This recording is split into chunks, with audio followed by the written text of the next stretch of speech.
के लिए, अपने लोगों के लिए पूरे ताकत के साथ खड़े होइए। यही समय है और सही समय है।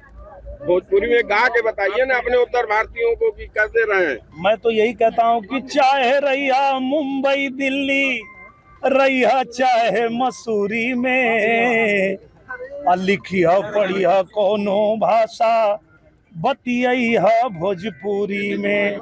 जय भारत, जय भोजपुरी। अच्छा दिनेश जी, अभी एक आजमगढ़ में कार्यक्रम हुआ जिसमें ये दिखाया गया कि विधायक जी को धक्का लगा, लेकिन उसमें जो सच्चाई है कुछ और है, उसको लेकर राजनीति हो रही है। देखिए ना, मैं कोई गंदी राजनीति करता हूं, ना मैं किसी गंदी राजनीति का समर्थन करता हूं। मैं ये कहता हूं कि देश में जोड़ने की राजनीति करो, तोड़ने की नहीं। देश में विकास की राजनीति करो। आज हमारा उत्तर प्रदेश कैसे चमक रहा है, आप देखो हमारे आगे उत्तर प्रदेश को। और कहीं भी तोड़ने की राजनीति नहीं होनी चाहिए। इस देश को आगे बढ़ा रहे हैं हमारे पूज्य प्रधानमंत्री नरेंद्र मोदी जी। पूरे दुनिया में भारत का डंका बज रहा है, उत्तर प्रदेश का डंका बज रहा है। इसको ऐसे ही आगे बढ़ाना है, इसको कमजोर नहीं होने हुआ। समाजवादी पार्टी ने अपना कार्यालय घर भी बना लिया। आपने कहा कि अखिलेश हुए फरार, लेकिन अब तो वो लोग कह रहे हैं कि निरहुआ हुए फरार, मेरा घर बन गया।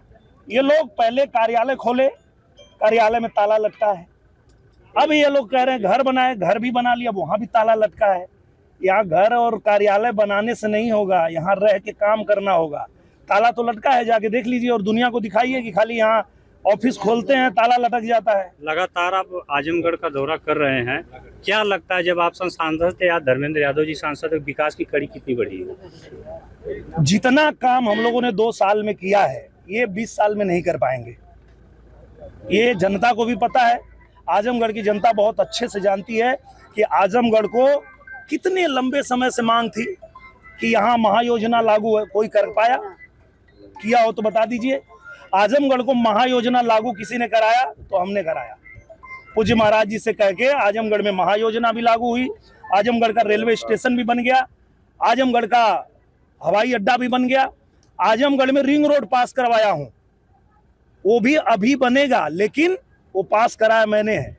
यहाँ जितनी सड़कें आप देख रहे हैं, आप कहीं चले जाइए, आप आजमगढ़ के कोने कोने में चले जाइए, हर सड़क को पास करके हमने बनवाया है 2 साल में। अब ये देखिए क्या करते हैं 5 साल में।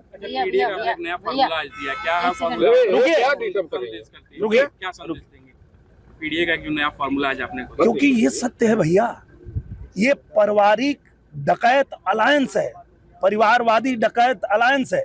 नहीं तो आप अखिलेश यादव जी से मिलिएगा तो पूछिएगा कि आप ये जो पीडीए खोले हैं, यहाँ पूर्वांचल में आए थे, पूर्वांचल के कितने यादव को आप सदन में पहुंचाएंगे? ये सवाल पूछिएगा उनसे। अगर ये परिवारवादी डकैत अलायंस नहीं है तो पूर्वांचल के कितने यादव को ये सांसदी का टिकट देके संसद में पहुंचाएंगे? ये सवाल पूछिएगा आप। धन्यवाद। का अगर विरोध नहीं किया गया तो इनका मन और बढ़ जाएगा, और इनका मन बढ़ेगा तो इन लोगों ने पहले भी ऐसे कांड किए थे।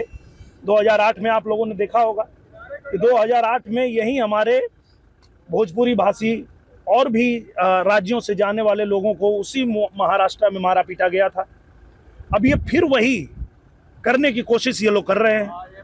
तो ऐसे में आजमगढ़ से, गाजीपुर से, बलिया से, देवरिया से, गोरखपुर से, चाहे बिहार से, चाहे राजस्थान से, चाहे दिल्ली से, या किसी भी प्रदेश से कोई बच्चा अपने परिवार को छोड़ के अपनी रोजी रोटी कमाने गया है, और उसको अगर भाषा के नाम पे और राज्य के नाम पे लोग प्रताड़ित करेंगे तो इनका पुरजोर विरोध होना चाहिए। मैं तो कर रहा हूं और मैं चाहता हूं कि पूरा देश इनका विरोध करे। अच्छा दिनेश जी, जिस तरीके से आपने बयान दिया कि हम डरेंगे नहीं, हम मुंबई में रहेंगे, लेकिन शिवसेना वाले आपका पता खोज रहे हैं। बिल्कुल, मेरा पता सबको मालूम है।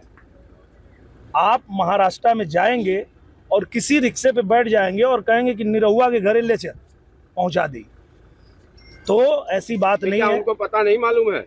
पता उनको अच्छे से मालूम है, सबको मालूम है। और सबसे बड़ी बात यह है कि मैं अगर उन गरीबों की आवाज उठा रहा हूं तो इनको समझ में अब आया है कि भाई उनके साथ कोई खड़ा है।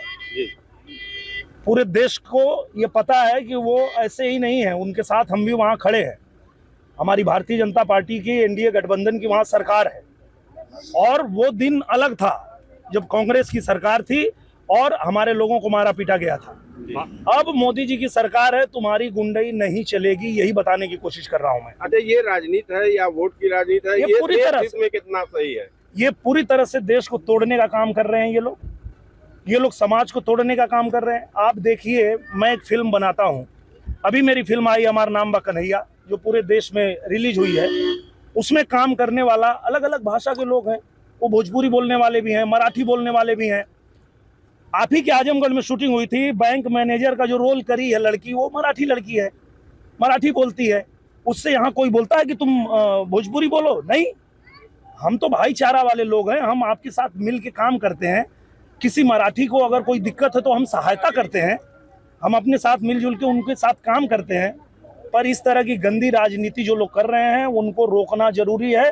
अगर इनको नहीं रोका गया तो ये भाषा के नाम पे, राज्य के नाम पे इस देश को कमजोर करना चाहते हैं। सर, जैसे रोक लगनी ही चाहिए। विपक्ष कहता है कि संविधान चलता है भारत में, संविधान के हिसाब से भोजपुरी भाषा को दबाया जा रहा है, क्या कहेंगे?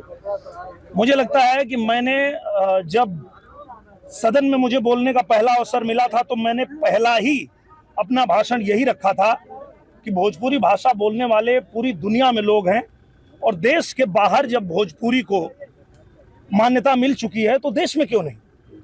तो इसकी मांग तो मैंने सदन में भी रखा था। भोजपुरी के बहुत से लोग कलाकार हैं, लेकिन स्पेशली उन्होंने आपको हाईलाइट करके कहा है, तो क्या कहेंगे इसके लिए? मैं ये कह रहा हूं कि जो उनकी आवाज उठाएगा उन्हीं से वो लड़ेंगे ना। तो भाई, ये देश संविधान से चलेगा कि गुंडागर्दी से चलेगा? कानून व्यवस्था से ये देश चलेगा कि गुंडागर्दी से चलेगा? अपने भोजपुरी समाज के लिए क्या कहेंगे? मैं भोजपुरी समाज को सिर्फ एक ही बात कह रहा हूं कि आप लोग एकजुट रहिए। अगर आपको ये लोग जाति के नाम पे बांट दिए, अगर ये लोग आपको राज्य के नाम पे बांट दिए, तो आप कमजोर हो जाएंगे।